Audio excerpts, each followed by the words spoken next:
हे बघा, आजचं जे लेक्चर आहे ते बेसिक इलेक्ट्रॉनिक 216 2206 कोड आहे सब्जेक्टचा.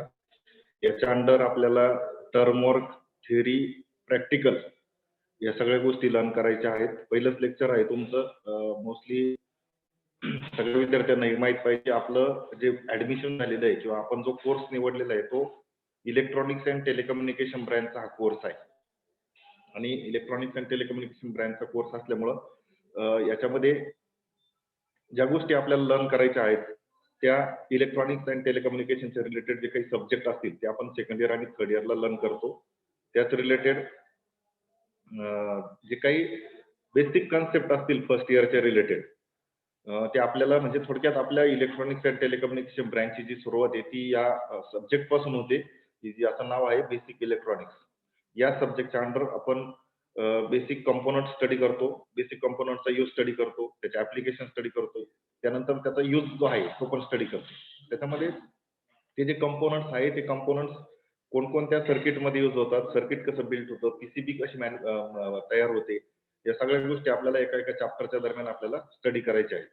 त्याच्यामध्ये सुरुवात जी करणार आहोत आपण ती कंपोनंट पासूनच करणार आहोत. ते कंपोनंटचा बेसिकली यूज काय आहे किंवा इलेक्ट्रॉनिक्सचे कोणकोणते कंपोनंट आहे की ज्याची प्रत्येक सर्किटमध्ये कुठल्याही इलेक्ट्रॉनिक सर्किटमध्ये आपल्याला त्याची गरज पडते. तर असे कंपोनंट देखील आपण या ठिकाणी स्टडी करणार आहोत. तर थोडक्यात इलेक्ट्रॉनिक्स अँड टेलिकम्युनिकेशन जो आहे त्याचा बेस किंवा बेसिक सब्जेक्ट जो आहे तो या सब्जेक्ट पासून सुरुवात होतो, ज्याचं नाव आहे बेसिक इलेक्ट्रॉनिक्स. याच्या अंडर आपल्याला वेगवेगळे म्हणजे थोडक्यात एक्झाम्पल जर घेतला आपण तर मोबाईल चार्जर आहे. मोबाईल चार्जर मध्ये बेसिक 4 ब्लॉक्स असतात. त्याच्यामध्ये पहिला जो ब्लॉक आहे तो ट्रान्सफॉर्मर असतो, दुसरा जो ब्लॉक आहे तो रेक्टिफायर असतो, त्याच्यानंतर फिल्टर असतं, त्याच्यानंतर रेग्युलेटर असतं. तर या प्रत्येक ब्लॉकचं फंक्शन काय ते आपल्याला या सब्जेक्टच्या आधारित आपल्याला लर्न करायचं आहे. तर सुरुवातीला आपण याचा सिलेबस लर्न करू. याच्या सिलेबस मध्ये आपल्याला काय काय गोष्टी शिकायच्या आहेत त्या आपण बघू आणि त्याच्या आधारे आपण त्याचा स्टडी करूया. आवाज येतोय ना माझा सगळ्यांना? येस सर, येतोय. Yes sir. Yes sir. Okay okay.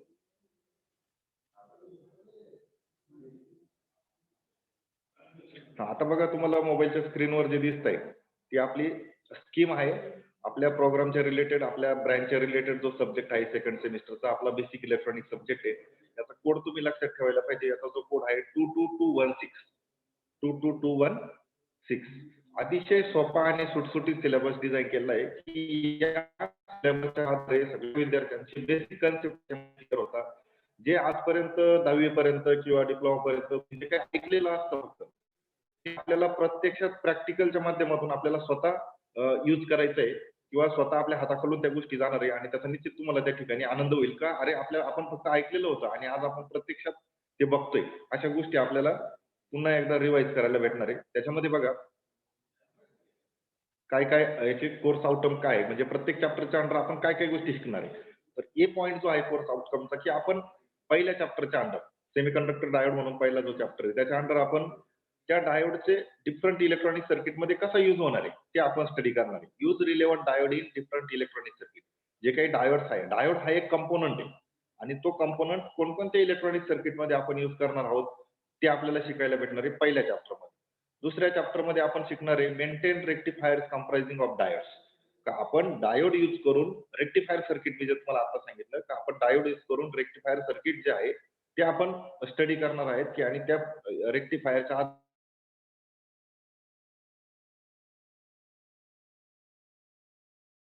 तर हे आपण दुसऱ्या चॅप्टर मध्ये लर्न करणार आहे. त्याच्यानंतर तिसरा चॅप्टर म्हणजे हा एक छोटासा कंपोनंट आहे त्याला आपण बीजेटी म्हणतो. त्याला आपण बीजेटी म्हणतो की या छोट्याशा कंपोनंट पासून आपण ऍम्प्लिफायर सारखे मोठे मोठे सर्किट पण डिझाईन करतो. बीजेटी म्हणजे काय थोडक्यात की बायपोलर जंक्शन ट्रान्झिस्टर. बीजेटी म्हणजे बायपोलर जंक्शन ट्रान्झिस्टर. त्याचा पूर्ण यूज आपण या तिसऱ्या चॅप्टर मध्ये आपण लर्न करणार आहे. तिसऱ्या युनिट मध्ये आपण लर्न करणार आहे. का पूर्ण बीजेटीचे कोणकोणते ऍप्लिकेशन्स आहेत त्याच्यावर पूर्णतः एक चॅप्टर आहे. त्याच्यानंतर दुसरा जो बीजेटीचा सिमिलर कंपोनंट आहे युनिपोलर कंपोनंट म्हणतो आपण त्याला तो एफईटी आहे. तर त्या एफईटीचे काय काय यूज आहे इलेक्ट्रॉनिक सर्किट मध्ये ते आपण चौथ्या चॅप्टरच्या दरम्यान आपण तो अभ्यास करणार आहोत किंवा लर्न करणार आहोत. त्याच्यानंतर शेवटचा जो चॅप्टर आहे पाचवा त्याच्यामध्ये maintain DC regulated power supply. की आपल्या जे मोबाईल चार्जरचं जे आउटपुट व्होल्टेज येतं त्याला डीसी रेग्युलेटेड पॉवर सप्लाय म्हणतात. तो एसीचा डीसी मध्ये कन्वर्ट केला असतो आणि डीसी रेग्युलेटेड पॉवर सप्लायचे कुठे ऍप्लिकेशन्स असतात.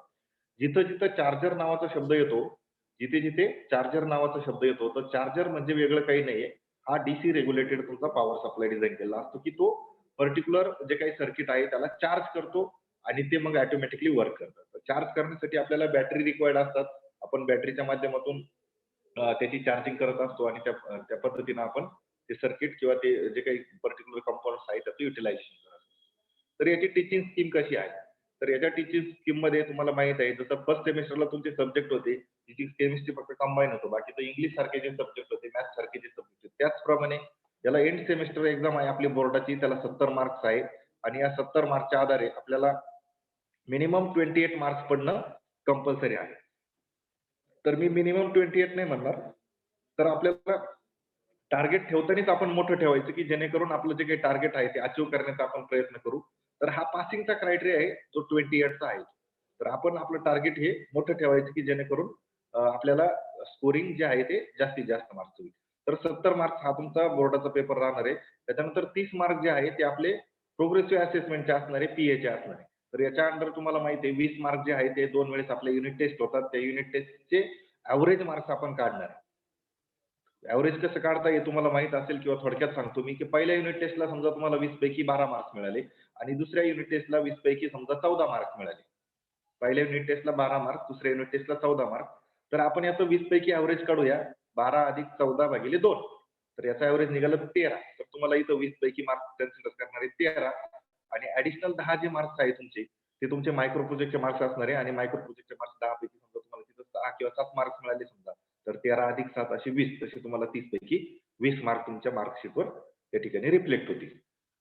आलं लक्षात? तर 20 पैकी 30 पैकी 20 मार्क आणि 70 पैकी समजा तुम्हाला 50 मार्क्स मिळाले. असे तुम्हाला 100 पैकी किती मार्क्स मिळाले? तर 100 पैकी तुम्हाला 70 मार्क्स मिळाले. तर अशा पद्धतीनं तुमचं मार्क्सचं एंड सेमेस्टर एक्झाम आणि प्रोग्रेसिव्ह असेसमेंटचं कॅल्क्युलेशन असणार आहे. तर हे जे वेटेज आहे हे टोटली तुमचं थिअरीच्या अंडर येतं. त्याच्यानंतर हे टोटल झाले 100, 70 अधिक 30 आणि त्याला पासिंगचा क्रायटेरिया काय दिलेला आहे? 40 दिलेला आहे. हे झालं थिअरी बाबत. त्याच्यानंतर एंड सेमेस्टर एक्झामच्या अंडरमध्ये आपल्याला प्रॅक्टिकल एक्झाम पण आहे. ज्या पद्धतीनं आपण थिअरी स्टडी करतोय, त्या पद्धतीनेच आपण प्रॅक्टिकल पण स्टडी करणार आहे. आणि प्रॅक्टिकल स्टडी करण्यासाठी तुम्हाला थर्सडे ओपन ठेवलेलं आहे. थर्सडेचं जे टाइम टेबल दिलेलं आहे तुम्हाला, तर थर्सडेसाठी आपलं कॉलेज तुमचं प्रॅक्टिकल घेण्यासाठी ओपन असणार आहे only for first year. First year electronics and telecommunication, second year electronics and telecommunication आणि third year electronics and telecommunication. तर या तीनही वर्गासाठी आपलं प्रॅक्टिकल सेशनसाठी आपण कॉलेज ओपन करणार आहे आणि पूर्ण दिवसभर म्हणजे 10 to 5 आपण फक्त प्रॅक्टिकल लर्न करणार आहे, की जेणेकरून विद्यार्थ्यांचे प्रॅक्टिकल कन्सेप्ट हे चांगल्या पद्धतीने प्रिपेअर होतील. जरी कोरोना पॅन्डेमिकमुळे सिच्युएशन थोडीशी खराब असली किंवा विद्यार्थ्यांना कॉलेजपर्यंत येता येऊ शकलं नाही, तरी सुद्धा आपण थर्सडेच्या माध्यमातून तुमचे पूर्ण प्रॅक्टिकल सगळ्या विषयांचे कव्हर करण्याचा आम्ही पूर्ण प्रयत्न करू. फक्त विद्यार्थ्यांनी सगळे काही नियमावली जी आहे कोरोनाची ती सगळी व्यवस्थितपणे पार पाडून किंवा व्यवस्थित पाळून आपल्या कॉलेजला कुठलाही प्रॉब्लेम होणार नाही याची काळजी विद्यार्थ्यांनी घ्यायची. जे काही रिक्वायर्ड डोस घ्यायचे आहे तुम्हाला ते डोस पण तुम्ही घ्या आणि कॉलेजमध्ये तुम्हाला यायचंय जे काही कन्सेंट लेटर आहे ते आपल्या वर्ग शिक्षकांकडे द्यायचंय आणि कन्सेंट लेटर दिल्यानंतर तुम्हाला कॉलेजमध्ये तुम्ही येऊ शकता. तसंही काही नसेल तर ज्या दिवशी तुम्ही गुरुवारी येणार आहे त्या दिवशी जरी कन्सेंट लेटर घेऊन आले तरी चालेल. तुमच्या वर्ग शिक्षकांकडे जमा करायचं आणि एक कन्सेंट लेटर वाटल्यास सोबत ठेवा आणि दाखवून तुम्ही वर्गात बसू शकता किंवा लॅबमध्ये बसू शकता. हे झालं प्रॅक्टिकल संदर्भात. तर 50 मार्क्सचं याचं प्रॅक्टिकल आहे बघा. प्रॅक्टिकलला काही कमी वेटेज नाही. तुम्ही एक जर लक्षात घेतलं तर 70 मार्क्स हे तुमचे थिअरीसाठी आहे आणि 50 मार्क्स हे तुमचे प्रॅक्टिकलसाठी आहे. म्हणजे थिअरीच्या कंपॅरेटिव्हली थोडेसे कमी मार्क्स आहे फक्त. म्हणजे तेवढंच वेटेज आपल्याला प्रॅक्टिकलला द्यावं लागणार आहे. आठवड्यात 2दा बॅच येते आपली, 2दा प्रॅक्टिकल होतात. त्याच्यामुळं म्हणजे बाकीचे जे प्रॅक्टिकल आहे ते आठवड्यात वीकली एकदाच बॅच येते. आपल्याकडे वीकली 2दा येते. म्हणजे आपल्याला वेटेज डबल आहे लक्षात घ्या. त्यामुळे आपल्याला फर्स्ट इयरला बेसिक कन्सेप्ट जे आहे ते सुरुवातीलाच क्लिअर करायचे, की जेणेकरून तुम्हाला सेकंड इयरला, थर्ड इयरला कुठलीही अडचण येणार नाही, कुठलेही कन्सेप्ट तुमचे राहणार नाही आणि वेळेवर तुम्हाला कुठलीही अडचण येणार नाही. तर ते बेस जो आहे तो बेस आपण फर्स्ट इयरलाच कन्फर्म करूया, फर्स्ट इयरलाच पक्का करूया, की तुम्हाला तशी अडचण येणार नाही. फक्त काही रूल्स अँड रेग्युलेशन्स आहेत तुम्हाला पाळावेच लागणार आहे. त्याच्यामध्ये पहिलं जी गोष्ट आहे का जॉईन होताना विद्यार्थ्यांनी रेग्युलर 5 मिनिट बिफोर जॉईन व्हायचे. आज पहिल्यांदा लिंक असल्यामुळं थोडंसं 1 मिनिट लेट झालं माझ्याकडनं, तर 5 मिनिट अगोदर लिंक चालू असणार आहे. विद्यार्थ्यांनी 5 मिनिट अगोदर जॉईन होणं गरजेचं आहे. सुरुवातीलाच अटेंडन्स घेतली जाईल, जे 10 ते 10:05 म्हणजे जर 10 वाजता लेक्चर असेल तर 10:05 मध्ये अटेंडन्स घेतली जाईल. उशिरा येणारे जे विद्यार्थी असतील त्यांची अटेंडन्स लागणार नाही. परिणामी त्यांना काही समजणार नाही. त्याच्यामुळे विद्यार्थ्यांनी पण या गोष्टी लक्षात घेणं गरजेचं आहे. याच्या अंडर वेगवेगळे प्रॅक्टिकल्स आहेत. प्रॅक्टिकल बाबत आपण प्रॅक्टिकल सेशनमध्ये बोलणारच आहोत. तर जवळपास 34 प्रॅक्टिकल्स आहे बघा. एवढे 34 प्रॅक्टिकल्स आपल्याला वीकली 2 यामार्फत आपल्याला स्टडी करायचे. आपण येऊया आता सिलेबसकडे, की आपल्याला काय काय गोष्टी लर्न करायच्या आहे, कोणत्या गोष्टी आपल्याला शिकायच्या आहेत. तर या माध्यमातून आपल्याला काय काय शिकायचं आहे याच्यामध्ये. तर पहिला जो चॅप्टर आहे तुमचा तो आहे सेमीकंडक्टर डायोड. तर या सेमीकंडक्टर डायोड किंवा हा कंपोनंट काय आहे किंवा याच्या अंडर काय काय स्टडी करायचं. तर डायोड हा एक इलेक्ट्रॉनिक कंपोनंट डिझाइन केलेला आहे.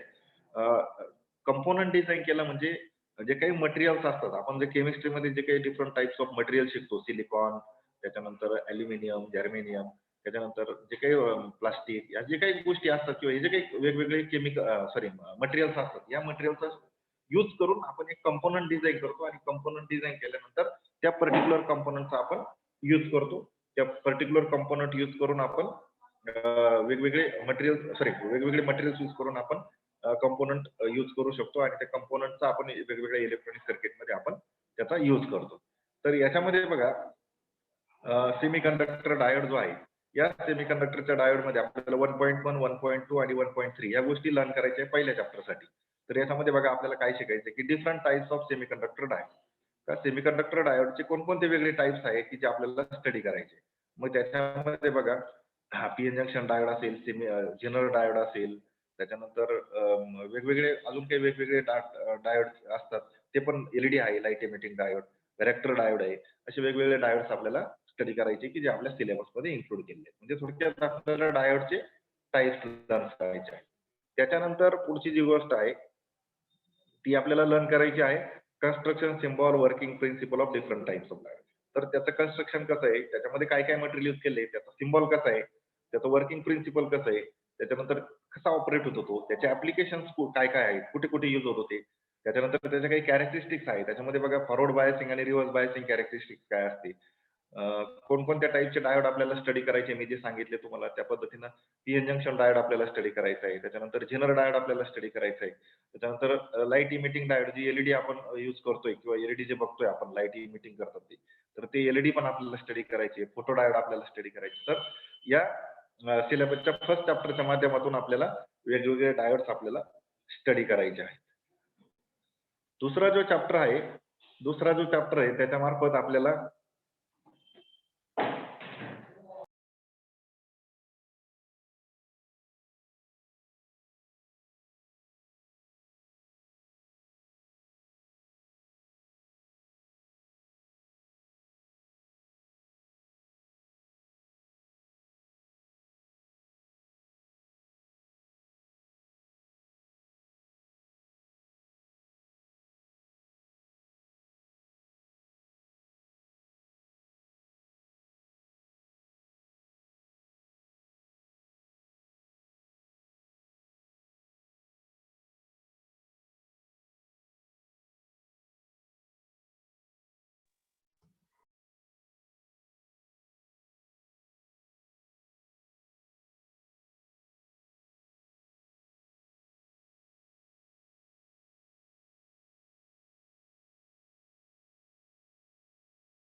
तर याच्यामध्ये कन्स्ट्रक्शन सिम्बॉल हे आपण लर्न करणार आहे.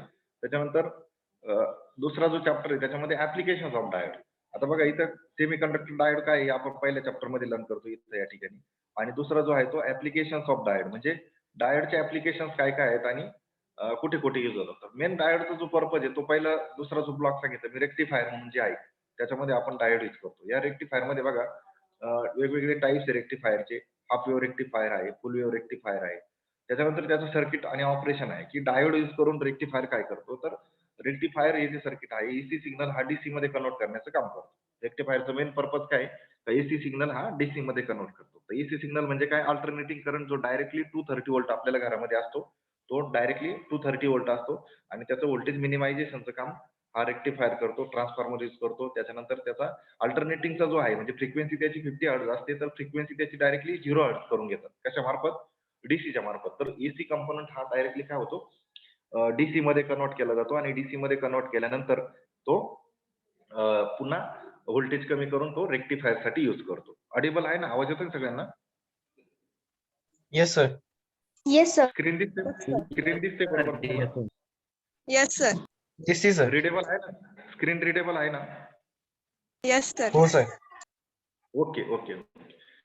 तर रेक्टिफायरच्या माध्यमातून जो काय एसी आहे, एसी सिग्नल आहे, तो एसी सिग्नल आपण डीसी मध्ये कन्वर्ट करतो आणि मग डीसी मध्ये कन्वर्ट केल्यानंतर तो प्रॉपर यूज साठी म्हणजे मोबाईल चार्जिंग साठी किंवा लॅपटॉप चार्जर साठी किंवा काही खेळणी असतील घरामध्ये, टॉयज असतील, तर त्याच्यासाठी आपण काय करतो? बॅटरीचा यूज न करता आपण चार्जिंग डिस्चार्जिंग मोड यूज करून आपण त्या ज्या काही इलेक्ट्रॉनिक वस्तू आहेत त्या यूज करू शकतो. कारण ज्यावेळेस आपण बॅटरी यूज करतो तर बॅटरी चार्ज आणि डिस्चार्ज करणं गरजेचं असतं किंवा यूज अँड थ्रूच्या जर बॅटरी आपण यूज केल्या तर आपण किती वेळेस यूज अँड थ्रो करू शकतो? कारण त्याचं व्होल्टेज पॉवर खूप कमी असतो आणि लवकर डिस्चार्ज होऊन जातं आणि प्रत्येक वेळेस आपण सेल करू शकत नाही, त्या प्रत्येक वेळेस परचेस करू शकत नाही.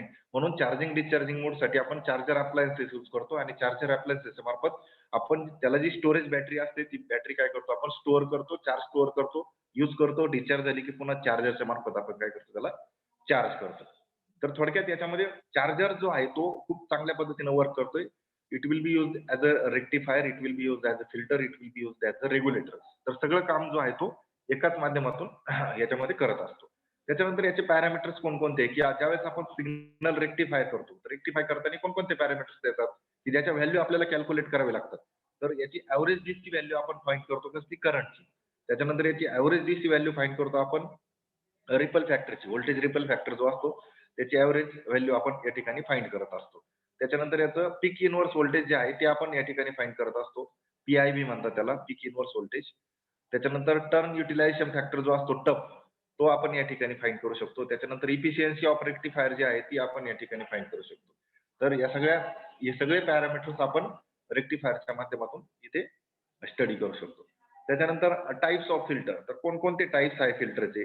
तर त्याच्यामध्ये शंट कॅपॅसिटर आहे, सिरीज इंडक्टर आहे, एलसी आहे, पाय फिल्टर आहे, ब्लेडर रेजिस्टर यूज करून आपण जे काही फिल्टर यूज करतो. तर फिल्टर म्हणजे काय? की ज्यावेळेस आपण एसी सिग्नल हा डीसी मध्ये यूज करतो आणि डीसी मध्ये यूज केल्यानंतर तो प्युअर डीसी मध्ये यूज होत नाही. आपण काय करतो फक्त का त्याचा जो अल्टरनेटिंग करंट आहे तो अल्टरनेटिंग करंट कमी करतो, पण सिग्नल जो आहे तो एसी मध्ये असतो, प्युअर डीसी मध्ये नसतो. त्याला रिपल फ्री डीसी मध्ये तो नसतो. तर त्याचे जे काही रिपल्स आहे किंवा ते काही कंटेंट्स आहे ते रिमूव्ह करण्यासाठी आपल्याला नेक्स्ट सर्किट यूज करावं लागतं, त्याला म्हणतात फिल्टर. तर शब्दशः फिल्टरचं जे मिनिंग आहे का रिमूव्ह द अनवॉन्टेड कंपोनंट्स. तर अनवॉन्टेड कंपोनंट्स म्हणजे काय झालं इथं का त्याच्यामध्ये जे रिपल्स आहे ते रिपल्स आपल्याला रिमूव्ह करायचे आहेत आणि ते रिमूव्ह करण्यासाठी आपण फिल्टर सर्किट यूज करतो. मग रिमूव्ह करण्यासाठी आपल्याला काय काय यूज करावं लागतं? तर रिमूव्ह करण्यासाठी आपल्याला कॅपॅसिटर यूज करावे लागतात, इंडक्टर यूज करावे लागतात, एलसी फिल्टर यूज करतो आपण, पाय फिल्टर यूज करतो, ब्लेडर रेजिस्टर यूज करतो. असे वेगवेगळे कंपोनंट आपण यूज करत असतो. त्याच्यानंतर पुढचं जे आहे ते क्लिपर आणि क्लॅम्पर. क्लिपर आणि क्लॅम्पर मध्ये बघा आपल्याला ज्यावेळेस एखाद्या सर्किटमध्ये प्रॉपर व्होल्टेज पाहिजे असेल किंवा समजा पॉझिटिव्ह पोर्शन आपल्याला क्लिप करायचं आहे किंवा त्या पर्टिक्युलर सर्किटचा निगेटिव्ह पोर्शन आपल्याला क्लिप करायचं की आपल्या ऍडजस्टमेंटनुसार आपण त्या वेव्हला शेप देतो आणि त्याला म्हणतात वेव्ह शेपिंग सर्किट. आणि वेव्ह शेपिंगच्या सर्किटच्या अंडरमध्ये आपल्याला क्लिपर आणि क्लॅम्परचा स्टडी करायला भेटतो. तर यामार्फत आपण ऍप्लिकेशन ऑफ डायोड इथे स्टडी करतो. त्याच्यानंतर पुढचा जो आहे तो तिसरा चॅप्टर आहे तो बीजेटी आहे. तर बीजेटी मध्ये बायपोलर जंक्शन ट्रान्झिस्टर आहे. याच्यामध्ये वेगवेगळे टाइप्स आहेत त्याचे, ते आपण स्टडी करतोय. त्याच्यामध्ये पीएनपी आहे, एनपीएन आहे. हे टाइप्स आपण त्या ठिकाणी स्टडी करत असतो, पीएनपी आणि एनपीएन.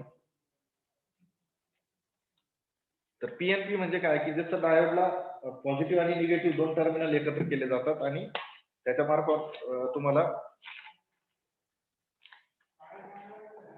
त्याचं कन्स्ट्रक्शन किंवा वर्किंग त्या ठिकाणी शिकवलं जातं. तर एनपी आणि एनपीएन हे 3 टाईपचे लेअर असतात, सिलिकॉन लेअर.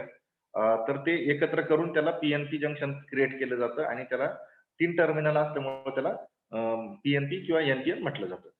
तर आता याचे जे कॉन्फिगरेशन आहे ते वेगवेगळे कॉन्फिगरेशन. याला पीएनपी आणि एनपीएन ला 3 टर्मिनल असतात आणि त्या टर्मिनलचे नाव मी सांगतो तुम्हाला. एकाला म्हणतात कॉमन, दुसऱ्याला म्हणतात बेस आणि तिसऱ्याला म्हणतात इमिटर. कॉमन बेस आणि इमिटर. तर कॉमन बेस इमिटर मध्ये बघा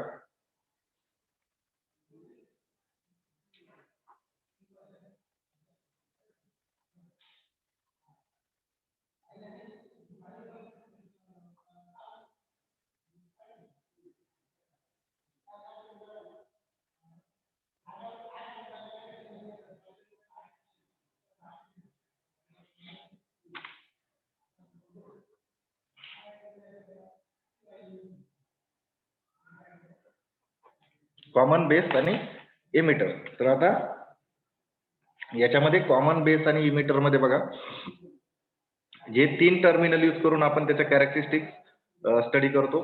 कॉमन बेस म्हणजे आपण इनपुट आणि आउटपुट या दोन्ही गोष्टी बेसला कनेक्ट करतो. आता तुमच्या लगेच लक्षात येणार नाही, पहिलाच दिवस आहे. तर ज्यावेळेस आपण चॅप्टर लर्न करू त्यावेळेस बघू. फक्त तुम्ही एक लक्षात ठेवा की बीजेटीचे 3 टाइप्स आहे, 2 टाइप्स आहे. एकाला म्हणतात एनपीएन, दुसऱ्याला म्हणतात पीएनपी आणि त्याला 3 टर्मिनल्स असतात. त्याला म्हणतात बेस, इमिटर आणि कलेक्टर.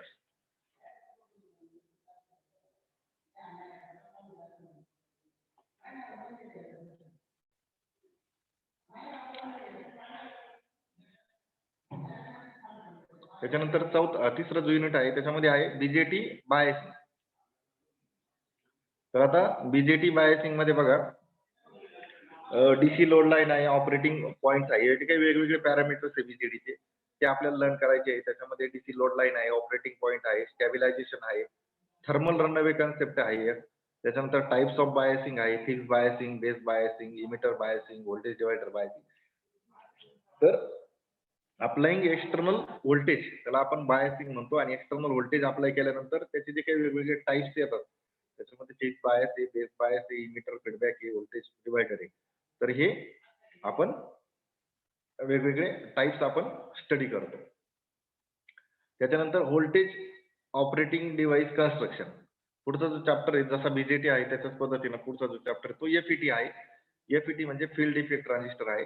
याच्यामध्ये व्होल्टेज ऑपरेटिंग डिव्हाइस जे आहेत त्याच्यामध्ये एन चॅनल आहे, पी चॅनल आहे, सिम्बॉल, वर्किंग प्रिन्सिपल, कॅरेक्टरिस्टिक्स या ज्या गोष्टी आहेत याच्यामध्ये या आपल्याला स्टडी करायचे आहे की त्या पर्टिक्युलर कंपनीच्या जंक्शन फील्ड इफेक्ट ट्रान्झिस्टरचे आपल्याला सिम्बॉल स्टडी करायचे, त्याचे प्रिन्सिपल स्टडी करायचे, त्याचे ज्या काही व्हीआय कॅरेक्टरिस्टिक्स आहेत त्याला म्हणतात ड्रेन आणि ट्रान्सफर कॅरेक्टरिस्टिक्स, त्या आपल्याला या ठिकाणी स्टडी करायचे आहेत.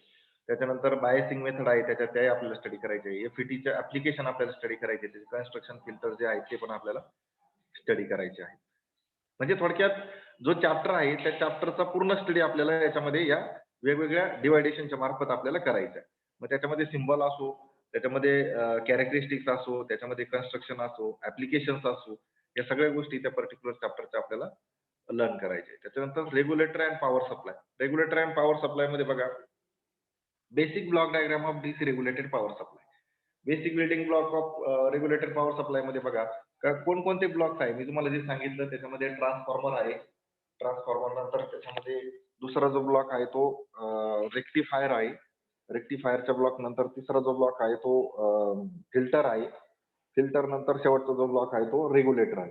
तर प्रत्येक ब्लॉकचं जे वर्किंग आहे ते आपल्याला स्टडी करायचं की ट्रान्सफॉर्मरचं काम काय आहे, त्याच्यानंतर रेग्युलेटरचं काम काय आहे, त्याच्यानंतर रेक्टिफायरचं काम काय आहे, त्याच्यानंतर रेक्टिफायरचं काम काय आहे, त्याच्यानंतर फिल्टरचं काम काय आहे. तर या सगळ्या गोष्टी आपल्याला स्टडी करायच्या आहे आणि त्याचं प्रत्येकाचं स्टडी करायचं आहे, प्रत्येक पॉईंटचा आपल्याला स्टडी करायचं आहे. त्याच्यानंतर लोड अँड लाईन रेग्युलेशन आहे. लोड अँड लाईन रेग्युलेशन म्हणजे काय, zener diode as a voltage regulator, जो काही आपण पहिल्या चॅप्टर मध्ये एक डायोड स्टडी केलेला आहे, जंक्शन डायोड आणि जिनर डायोड. तर त्याचं ऍप्लिकेशन आहे की it is used as a voltage regulator. Voltage regulator म्हणजे काय की ऍक्च्युअल व्होल्टेज रेग्युलेटर साठी तो कसा युज होतो ते आपल्याला या ठिकाणी स्टडी करायचं आहे. आणि शेवटचा जो आहे तो ट्रान्झिस्टराइज सिरीज म्हणजे एक ट्रान्झिस्टर यूज करून जे काही आपल्याला कंपोनंट यूज केले ते आपल्याला या ठिकाणी स्टडी करायचे. तर प्रत्येक चॅप्टर साठी आपल्याला टीचिंग आवर्स दिलेले आहे. तर हे टीचिंग आवर्स आहे त्याचे पहिल्या चॅप्टर साठी आपल्याला 12 तास आहे. त्याच्यानंतर त्याला हे मार्किंग लेवल आहे की 12 तासामध्ये आपल्याला 14 मार्कचा स्टडी करायचा आहे. मग त्याच्यामध्ये लेवल दिले आरव्ही लेवल, त्या काही तुम्हाला बघायची गरज नाही. पण हे जे आहे इथं मार्क्स आहे इथं आणि इथं बरोबर त्याचे सॉरी हावर्स दिलेले आहे, हावर्स आणि इथं मार्क्स दिले. तर प्रत्येक चॅप्टरला किती वेटेज आहे हे एकदा बघा सगळ्यांनी बारकाईने बघा, कोणता चॅप्टरला जास्त वेटेज आहे तुम्हाला कळेल या ठिकाणी. झूम करून बघा वाटल्यास. तसं दिसतंय रिडेबल आहे, पण पहिला जो चॅप्टर आहे तो सेमीकंडक्टर डायोड आहे, त्याला 12 तास दिलेले आहे, पण 14 मार्क्स. सगळ्यात मोठा चॅप्टर माझ्या मते बीजीटीचं दिसतंय, तर त्याला 18 मार्क्स. बरोबर ना? Yes sir.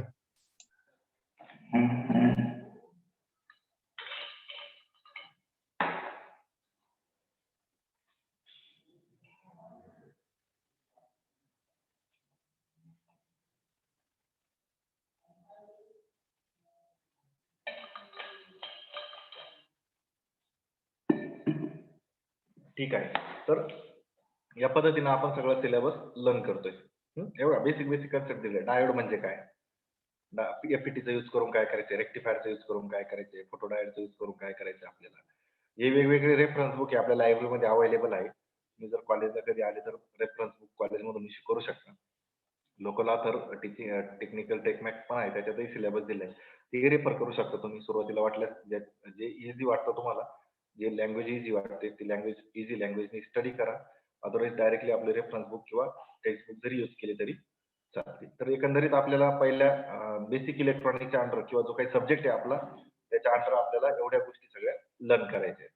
तर याच्यात काही विद्यार्थ्यांची शंका असतील तर तुम्ही माईक ओपन करून विचारू शकता, कारण बऱ्याच जण इलेक्ट्रॉनिक्स बद्दल काही भीती असते किंवा इलेक्ट्रॉनिक्स बद्दल थोडंसं काही मनात काही डाऊट्स असतो, याच्यात एक्झॅक्ट काय शिकायचं आपण. तर मी जे काही शिकवलं त्याच्यामध्ये जर काही तुम्हाला त्रुटी असतील किंवा काही डाऊट्स असतील प्रॅक्टिकल मध्ये एक्झॅक्ट काय शिकायला भेटणार आहे तर तुम्ही विचारू शकता, तुम्हाला मी आन्सर देईन. ऍक्च्युअली सेकंड इयर आणि थर्ड इयरला आल्यानंतर तुम्ही आपल्या डिपार्टमेंटच्याच अंडर येणार आहात. त्याच्यामुळे सेकंड इयर थर्ड इयरला तुम्हाला टोटल इलेक्ट्रॉनिक सब्जेक्ट शिकवायला पण इलेक्ट्रॉनिकचा स्टाफ असणार आहे. फक्त एवढं सेमिस्टरला इलेक्ट्रॉनिक शिकवण्यासाठी स्वतः माझ्याकडेच तुमचा हा सब्जेक्ट आहे. अदरवाईज बाकी सब्जेक्ट तुमचे सायन्स डिपार्टमेंटच्या अंडर आहेत. त्याच्यामुळे तुम्हाला काही अडचण असेल तर तुम्ही मला विचारू शकता. आताच नाही सेकंड इयर थर्ड इयरला जरी काही अडचण आली तेव्हा विचारू शकता. तर काही शंका असतील तर विचारा, काही डाऊट्स असतील तुमच्या मनात तर ते विचारू शकता तुम्ही.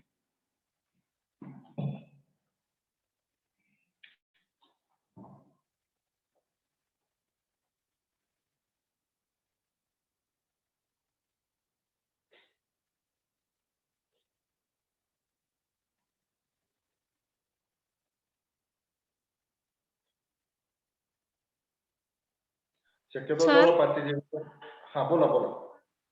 सर ह्या सब्जेक्ट साठी म्हणजे थिअरी एक्झाम असते का एमसीक्यू असतात?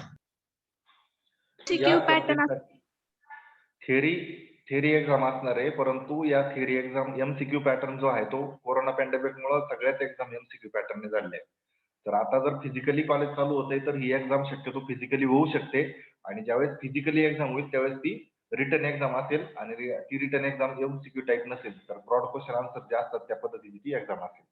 एकंदरीत असा अंदाज आहे की एमसीक्यू टाईप, कारण ज्यावेळेस फिजिकली कॉलेज चालू होतं तर एक्झाम पण फिजिकलीच होईल, आणि फिजिकली एक्झाम जी होणार ती एमसीक्यू टाईप नसेल. Okay sir. शक्यतो सगळे जे जवळपासचे जे विद्यार्थी असतील त्यांनी गुरुवारी येण्याचा प्रयत्न करा. ज्यांना अगदीच पॉसिबल नसेल असेच विद्यार्थ्यांनी घरी राहिलं चालेल. जे दुरून येणारे सटाणा वगैरे मालेगाव तिकडनं येणार असतील तर नाही आले तर म्हणजे कन्सिडर होईल तसं. परंतु जे नाशिकमध्ये आहे, नाशिकच्या जवळपास आहे, अशा विद्यार्थ्यांनी गुरुवारी यायला काही हरकत नाही. कोणी आजारी असेल घरात, कोणी जर व्यवस्थित असतील सगळे तर विद्यार्थ्यांनी कॉलेजला आल्यानंतर तशी काही हरकत नाही विद्यार्थ्यांनी असं आल्यास. अजून काही डाऊट सर? असतील तर विचारू. हा बोला बोला. या सब्जेक्ट टेक्स्ट बुक असेल का अवेलेबल मार्केटमध्ये? आहे ना बेसिक इलेक्ट्रॉनिक्स, आणि तुम्ही सेमेस्टर सांगायचं second semester electronics and telecommunication basic electronics 22-216 भेटून जाईल तुम्हाला. Okay sir. आणि बुक घ्या, कारण बरेचसे विद्यार्थी काय करतात की टर्म एंड होताना म्हणजे शेवटी कुठेतरी अभ्यासाला सुरुवात करायची आणि त्यावेळेस बुक घ्यायची. तर बुक अगोदरच घ्या, जेणेकरून ज्यावेळेस असाइनमेंट वगैरे दिले जातात तर त्यावेळेस तुम्हाला थोडंसं लर्निंग पण होतं. त्यावेळेस मी तुम्हाला इकडे काही गोष्टी शिकवतो त्या तुम्ही घरी जर बुक्स ओपन करून जर थोड्याशा जरी लर्न केल्या तर थोडंसं सिंक्रोनायझेशन होतं. मी जे शिकवलं आणि बुकमध्ये जे आहे त्या गोष्टी तुम्हाला कळतात. नाहीतर मग एकदमच वन वे माझ्याकडनं इकडं टीचिंग चालेल आणि मग तुमच्याकडनं जर समजा त्याचं हे नाही झालं, काय म्हणतो, रिव्हिजन नाही झाली तर थोडंसं म्हणजे तुम्हाला वेळेवर समजायला अडचणी येतील. त्याच्यापेक्षा दोन्ही वेने चला, की ज्यावेळेस मी शिकवल त्यावेळेस तुम्ही पण घरून व्हेरीफाय करायचं आणि त्या पद्धतीने लर्न करायचं. काही डाऊट्स असतील तर विचारा.